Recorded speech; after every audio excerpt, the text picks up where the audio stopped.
Hello and welcome to The Science Behind the Movies. I'm Jonty. And I'm Brad. Wow, do we have a treat for you today? In this episode we bring to you some of the best marine-based movies from the past 20 years, set in the great expanses of the world's oceans. Up first we have a classic we all know and love.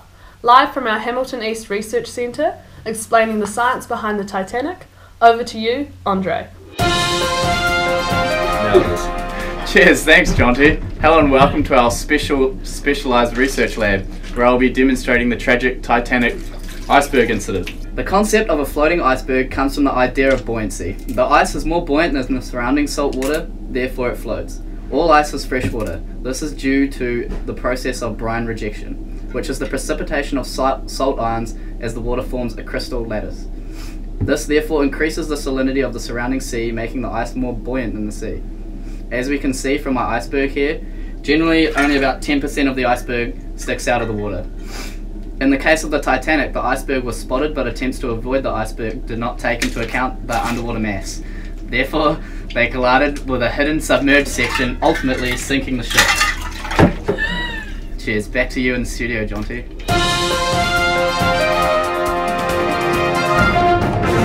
Wow, wasn't that interesting, Brad?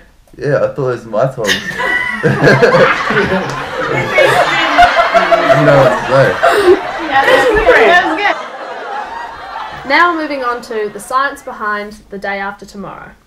The Day After Tomorrow involves thermohaline circulation, which is a density-driven current where the cold, salty water from the Southern Ocean sinks due to the high density and moves northward at depths through the world's ocean basins, such as the Pacific, Atlantic and Indian Oceans.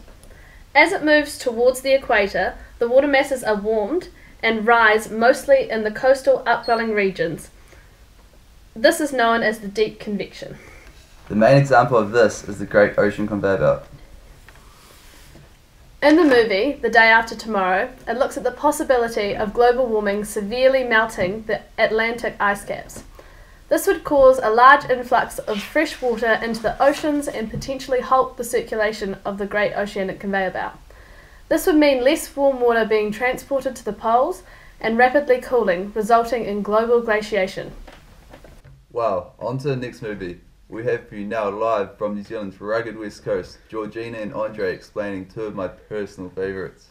The science behind Poseidon. Oh, and Impossible. Hey guys, today we're here to talk to you about wave action with relation to the Poseidon and the Impossible movies. As you can see behind me, we have the formation of capillary waves on the west coast of New Zealand. These are driven by wind action. Capillary waves are the smallest of 6 types of waves.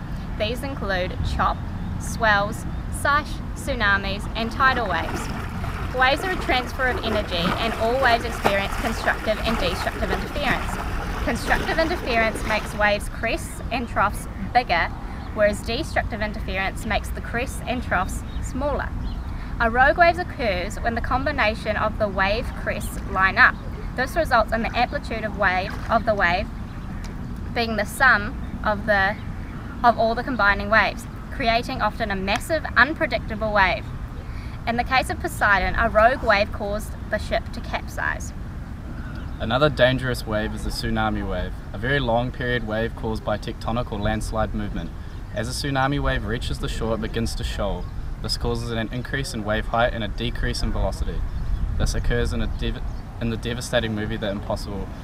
As the tsunami wave reaches the shore, it increases in height, and due to sheer volume of its water carried behind it, it can flood and wipe out villages, towns and cities. Tsunamis can cause severe soaking at any time. Back to you in the studio. Wow, that wraps this episode of The Science Behind the Movies.